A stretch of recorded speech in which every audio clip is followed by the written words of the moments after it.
Salam sejahtera untuk kita semua. Perkenalkan, nama saya Felix Chandra Kosasih SPD, mahasiswa PPG kategori 2 Universitas Patimura Ambon, jurusan PPKN. Saya mengajar di SMP Negeri 8 Seluas, Kecamatan Seluas, Kabupaten Bengkayang, Kalimantan Barat. Dalam video ini, saya akan menampilkan kegiatan pembelajaran PPL aksi ketiga saya. Selamat menyaksikan.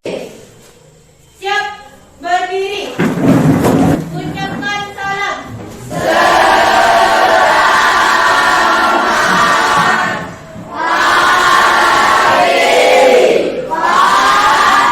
Ya, selamat pagi. Kalian mengecek kebersihan di kelas ini dulu. Coba perhatikan di bawah meja kalian, masih ada sampah tidak? Oke, sudah bersih semua? Ya, kalau sudah bersih, kita sama-sama berdoa ya. Baik teman-teman, sebelum belajar, marilah kita berdoa menurut agama dan kepercayaan kita masing-masing. Berdoa dimulai. Berdoa selesai. Sudah masuk hari ini? Semua ya. Berarti memang benar-benar semangat ya mengikuti pembelajaran pada pagi hari ini. Apakah kalian masih ingat tepuk PPK? Masih. Nah, kalau masih, mari diri kita sama-sama tepuk PPK ya. Tepuk PPK. Religius, nasionalis, mandiri, gotong royong, integritas, PPK. Oke, tepuk tangan untuk kita semua. Apakah kalian masih ingat tentang pembelajaran minggu lalu? Ya. Nah, kalau masih, siapa yang kira-kira bisa menyebutkannya? Ya, silakan Stephen, berdiri. Tepuk tangan untuk Stephen. Makna tata peraturan perundang-undangan di Indonesia. Bisa kamu menyebutkan berapa tata urutan peraturan perundangan menurut Undang-Undang Nomor 12 Tahun 2011? Bisa, coba kamu sebutkan. Ada 7 kata peraturan. 1. Undang-Undang Dasar 1945. 2. Tap MPR. 3. Undang-Undang. 4. Peraturan pemerintah. 5. Peraturan presiden. 6. Peraturan daerah provinsi. 7. Peraturan daerah kabupaten. Oke, tenang untuk Stephen. Adapun tujuan pembelajaran kita pada hari ini, yang pertama, setelah mengikuti proses pembelajaran melalui model pembelajaran problem based learning dan diskusi kelompok, peserta didik dapat berpikir kritis, kreatif dan bertanggung jawab dalam menganalisis proses pembentukan peraturan perundang-undangan yang berlaku di negara kita ini ya. Nah, materi kita hari ini yaitu tentang proses pembentukan peraturan perundang-undangan yang berlaku di negara kita. Itu pembentukan peraturan perundang-undangan bisa dikatakan baik bila memenuhi 3 landasan hukum, yakni filosofis, sosiologis, dan yuridis. Nah, landasan yang berlakunya perundang-undangan tadi, landasan filosofis itu artinya suatu aturan rumusan peraturan perundang-undangan harus berkaitan dengan dasar ideologi negara kita. Nanti Bapak akan menampilkan satu video. Bapak minta semuanya memperhatikan ya. Peraturan perundang-undangan nasional di Indonesia. Nah, sebelum itu kita harus tahu dulu nih pengertian peraturan perundang-undangan di Indonesia. Pasal 1 Butir 2 Undang-Undang Nomor 12 Tahun 2011. Lalu asas pembentukan peraturan perundang-undangan pasal 5 Nomor 10 2004 dan pasal 6 Undang-Undang Nomor 12 Nomor 2011 Tahun 2011 berisikan tentang kejelasan tujuan. Jelaskan di situ dalam video ada 3 landasan ya, landasan dalam pembuatan peraturan perundang-undangan. Yang pertama tadi landasan apa? Nah, landasan filosofis ya. Itu yang pertama landasan filosofis. Landasan sosiologis. Yang ketiga, landasan yuridis ya. Piramidnya seperti ini. Yang tertinggi itu apa? D, 4. Nah, apa maksudnya dari piramid ini? Maksudnya artinya begini. Misalnya peraturan daerah kabupaten. Nah, landasannya apa? Peraturan daerah kabupaten dia harus berpatokan dengan peraturan provinsi. Setelah ini Bapak minta kalian bentuk kelompok. Nah, silakan kalian bergabung ke kelompoknya. Seperti yang sudah diatur kemarin ya. Silakan bergabung ke kelompok. Ini ada lembar kerja peserta didik. Artinya begini, nanti kalian mengerjakan berdiskusi berdasarkan video yang Bapak tampilkan tadi. Kalian diskusikan bersama teman kelompok kalian. Nah, di sini pertanyaan-pertanyaan yang ada di kalian kerjakan di lembar kerja tadi ini atau LKPD ini ya. Ada kira-kira yang ditanyakan? Kalau ada yang ditanyakan atau kalau ada yang ingin bertanya, silahkan bertanya ya. Boleh di buku ya.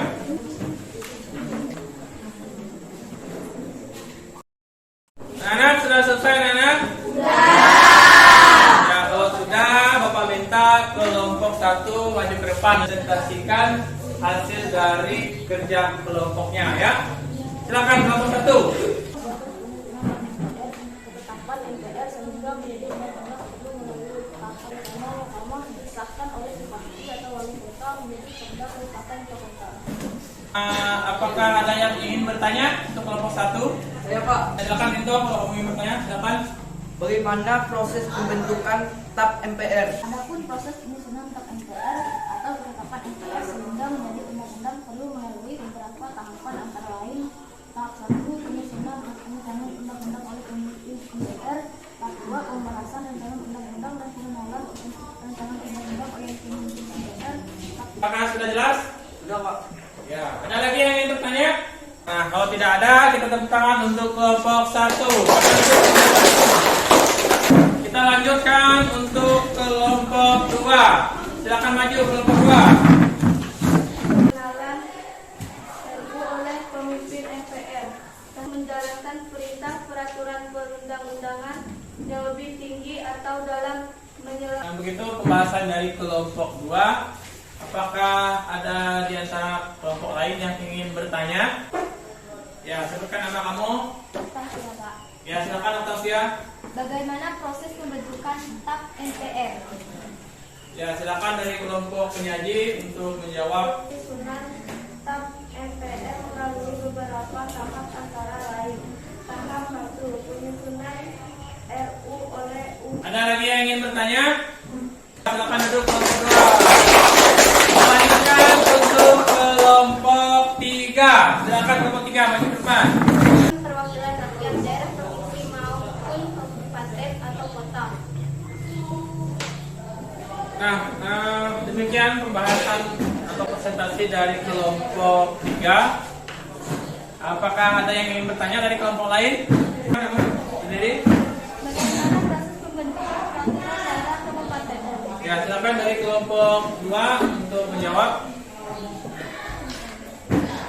Peraturan daerah kabupaten. Peraturan daerah kabupaten adalah salah satu produk peraturan perundang-undangan tingkat. Ya, bagaimana? Jaren? Apakah sudah jelas? Ya, kalau sudah jelas, ada yang ingin bertanya lagi? Heri Kurniawan, ya, silakan Heri. Bagaimana proses pembentukan undang-undang? Bahasan atau penetapan dan pengundangan. Ya, bagaimana Heri? Apakah sudah jelas? Ya, kalau sudah jelas, ada lagi pertanyaan? Tidak. Untuk kelompok 3. Kan kelompok 4 nanti depan. Tahap 1, penyusunan rancangan undang-undang oleh auditasi, simplifikasi dan evaluasi.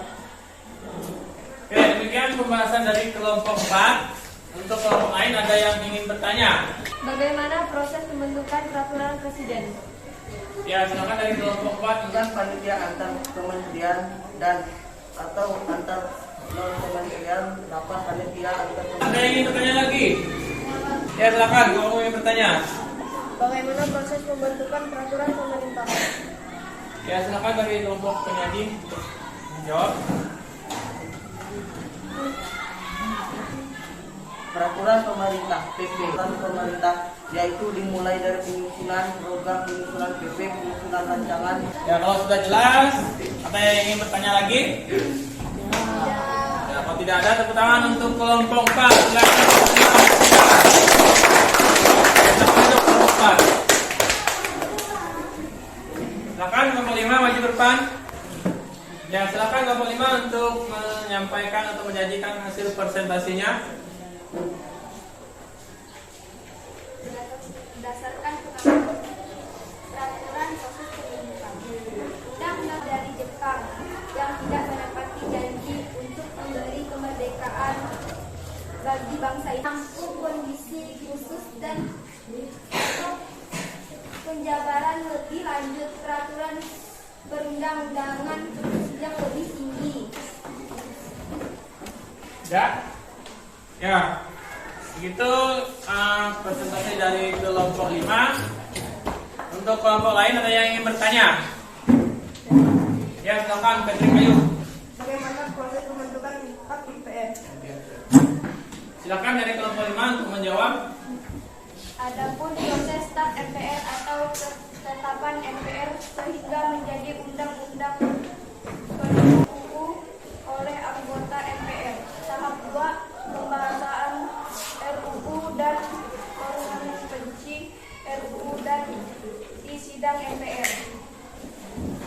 Ada lagi yang ingin bertanya? Ya, silakan An kalau ingin bertanya. Bagaimana proses pembentukan Undang-Undang Dasar 1945? Undang Dasar 1945 disahkan sebagai konstitusi berawal dari Jepang yang tidak menepati janji untuk memberi. Ya, ada lagi yang ingin bertanya? Ya, kalau tidak ada, tepuk tangan untuk kelompok 5. Silakan kelompok 5. Memang dalam pembentukan peraturan itu ada 5 tahapan ya dalam pembentukan peraturan yang berlaku di negara kita. Yang pertama itu tahapan perencanaan. Nah, perencanaan ini biasanya melibatkan DPR ya, DPR dan tim-tim ahlinya. Terus yang kedua penyusunan. Yang ketiga pembahasan, dan yang keempat pengesahan, dan yang terakhir itu penetapan atau pengundangannya. Sampai di sini untuk materi kita. Sampai di sini ada yang ingin bertanya? Ya, silakan Yonsa kalau ingin bertanya. Apakah Undang-Undang 1945 bisa diganti atau diubah? Ya, tepuk tangan untuk Yonsa. Pertanyaannya, apakah Undang-Undang 45 bisa diganti atau diubah? Nah, tentunya tidak ya. Karena Undang-Undang 1945 ini merupakan dasar hukum yang berlaku di negara kita ini. Apakah Yonsa sudah jelas jawabannya? Sudah, Pak. Ya, kalau sudah jelas, untuk pembelajaran kita hari ini, ada yang kira-kira bisa menyebutkan apa manfaat pembelajaran kita pada hari ini? Ya, silakan Sifat. Manfaatnya? Manfaat pertama, kami dapat mengetahui tentang proses pembentukan peraturan perundang-undangan. Ya, tepuk tangan untuk Sifat. Nah, di sini ada lembar refleksi yang harus kalian isi tentang bagaimana proses pembelajaran kita hari ini. Sekarang bantu Bapak bagikan ini dulu. Kalau yang udah sudah boleh kumpulkan di depan, di depan aja. Oke, udah semua ya? Udah semua belum? Ya, kalau udah, untuk materi kita hari ini sudah selesai. Untuk minggu depan kita lanjutkan dengan materi tentang menampilkan sikap sesuai dengan peraturan perundang-undangan. Artinya di sini kita kalian sebagai seorang peserta didik dan Bapak sebagai pendidik harus bagaimana cara kita menampilkan sikap yang sesuai dengan peraturan yang berlaku di negara kita ini. Nah, untuk selanjutnya Bapak akan memberikan soal latihan untuk hari ini. Silakan kalian mengerjakannya ya. Ini dibagi dulu nih.